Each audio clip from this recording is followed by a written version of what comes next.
almost running into her. What's she doing this time? Ooh, looks like street interviews. Paimon has a funny feeling that we might be in for an interesting time if we go check it out. Shall we?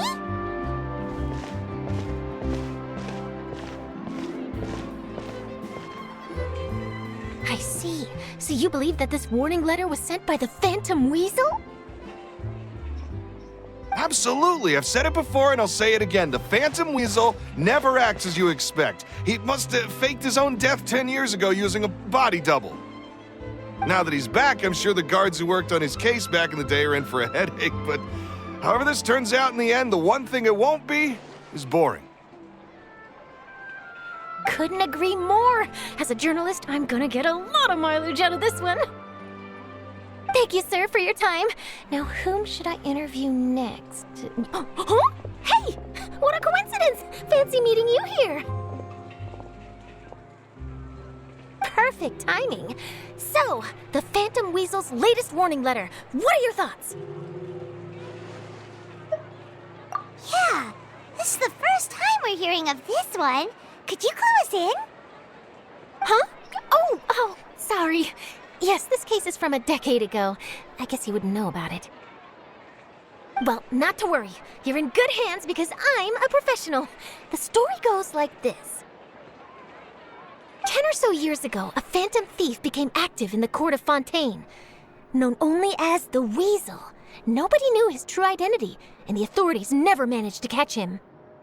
Wow, cool! He sounds like one of those mysterious night burglars that you read about in novels. Precisely. Well, except the part where they actually have a good reputation. Our Weasel targeted whatever people held dear, and no one was safe from his predations. He would just as soon steal a necklace from a rich merchant's safe as he would a toy doll given to a commoner child for their birthday. I know. The phantom thieves you read about in novels rob the rich to pay the poor, but this guy did not discriminate. Unsurprisingly, this didn't work wonders for his public reputation. Every man and his dog wanted to see him behind bars. Yeesh. So, did they catch him? Not exactly. There's a good chance that the Weasel would still be at large to this day if it hadn't been for an accident 10 years ago. A magician named Caesar fell to his death in a botched high-altitude escape performance. When the police went through his personal effects, they found a horde of stolen loot and gadgets used for criminal activities. And that was how the Phantom Weasel's identity was revealed to all. Sure enough, thefts in Fontaine went down after Caesar's death. But today, 10 years on, the notorious thief has once again issued one of his warning letters and pasted it on the gate of the Opera Epiclese for all to see. I had to squeeze through the crowd this morning to get a photo as soon as I heard. Here, it's this one. So, this is the warning letter, huh? Let's see what he wrote. 3 days from now, when evening falls, I shall take from you that which you hold most dear at the Opera House, just as you did to me 10 years ago. This is, without a doubt, a clear declaration of criminal intent. After years of laying low, the Phantom Weasel is back with a vengeance. What once seemed like an open and shut case has been blown wide open again. But why has he re-emerged now, and what does he want? I sense an epic scoop, and I'm going for it. Uh-oh. If this thief will steal anything that other people value, does that mean even we might be targeted? Aww. But Paimon doesn't want to get kidnapped. Well, he'd have to go through you first. You would stop him, right? Okay, the people have spoken. It's clear that the public are very concerned about the Phantom Weasel's reappearance. Let's see, I've got a photo of the letter, my interview notes. Yep, that should be enough to form the skeleton of my article. It does feel like something is missing, though. Something exclusive. Who should I interview next? I need someone with a more concrete connection to the Weasel. Is that who I think it is? Lenny!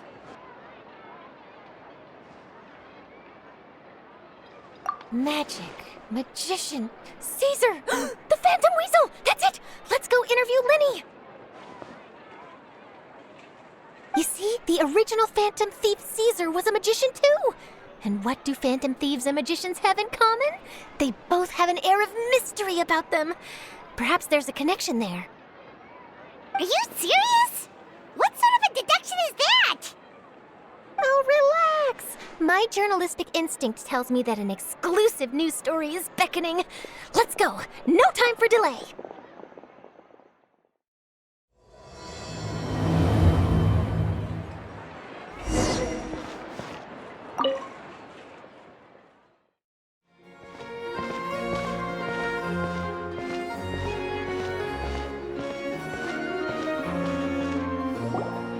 Wow, Mr. Magician! How did you know which card I picked? Oh, it's simple. Come closer and I'll let you in on my secret. Magicians have a special skill called telepathy, which means we can read other people's minds. Really? Then, what am I thinking now? Well, first you need to relax, because I can see that you're clenching your fist in your mind, as if to say, no, I mustn't let him guess it. Aww. And now you're getting a little flustered. You're trying to find a way to empty your mind, to think of nothing at all. But the more you try to hide a secret, the easier it'll come out. You snuck out from home today, didn't you? You told your family a little lie so you could come out and play. Now, that's not a good habit. You can tell? Oh boy, you really can read my mind. Of course. Oh, and that's the end of my performance. You should really be heading home. Remember to apologize to your family, all right? They must be worried about you. All right, got it. Bye, Mr. Magician.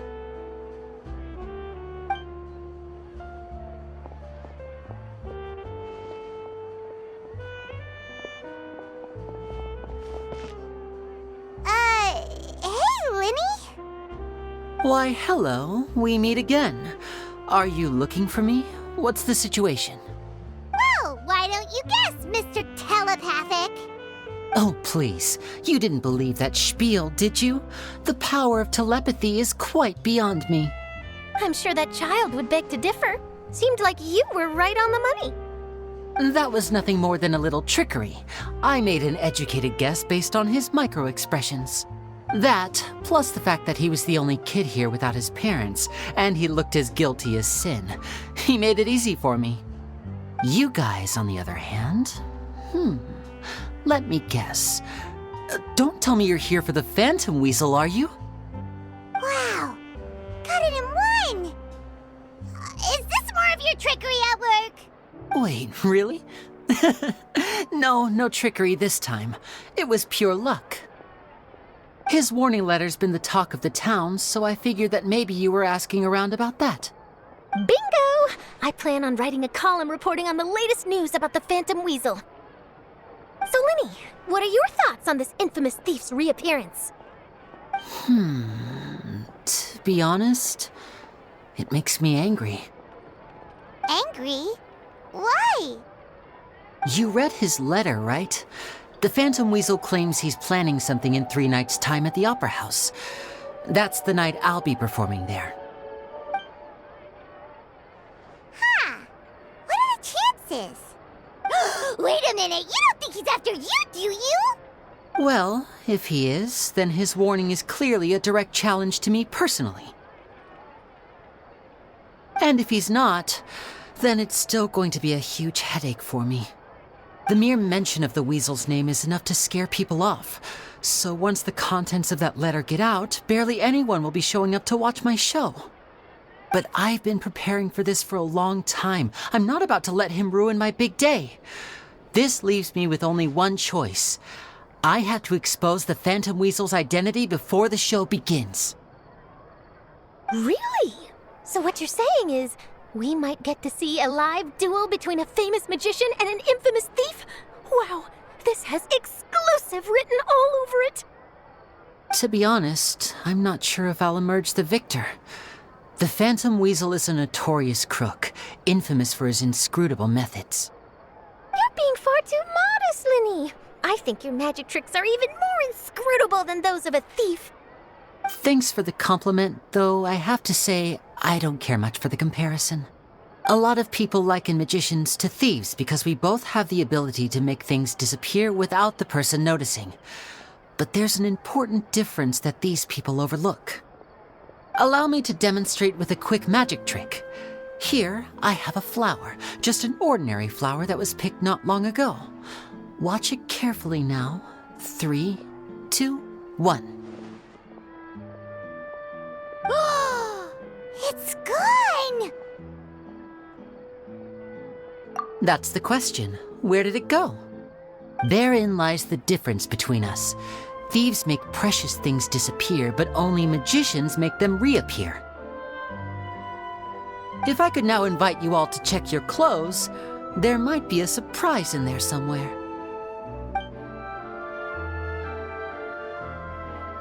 A surprise? Let me see!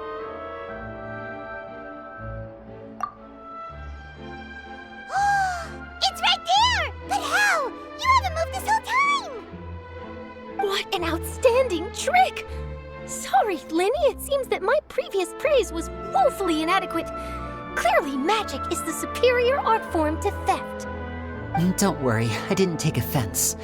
I just wanted to take the opportunity to perhaps change some of the preconceived notions you might have about magicians.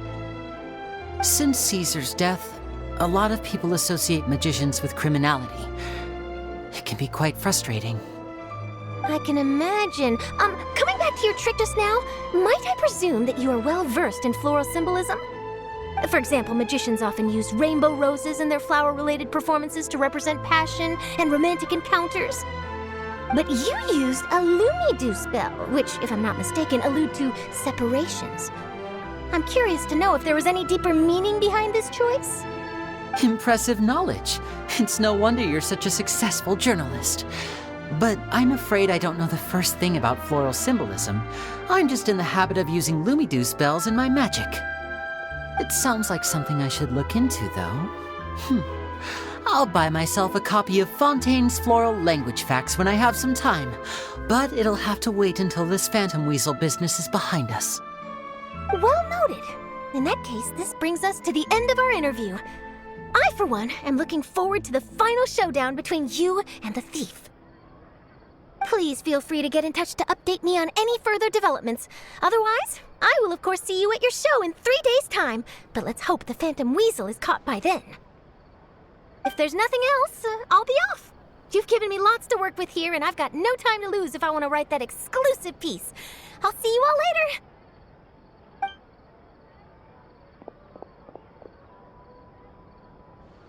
So, Linny, are you gonna tell us how you did that flower trick now? I'm afraid that's my little secret. Aww. Well, magicians are entitled to their secrets. But Paimon's really itching to know how it's done. You feel it too, right? So itchy. Not so itchy then, huh? Well, since you're so concerned, how would you like to serve as my temporary magician's assistants and help me investigate? Magician's assistants? Oh, that sounds fun! Assistants are technically magicians too! Also, it'll bring us one step closer to figuring out how that darn trick is done! Shall we go for it? The first thing we need to look into is who Caesar really was. If he truly was the Phantom Weasel, that means that the Weasel is dead, and whoever wrote this warning letter is just a copycat criminal. But if he wasn't the Weasel? Well, that'll make things more interesting. It would mean that the Weasel lives, and he's been laying low all this time in some corner of Fontaine. And if we're investigating Caesar, his fiancée Gemma is a good place to start. Word is that she visits the cemetery often, so I asked Lynette to wait for her there. We should make a move. Let's go and rendezvous with Lynette.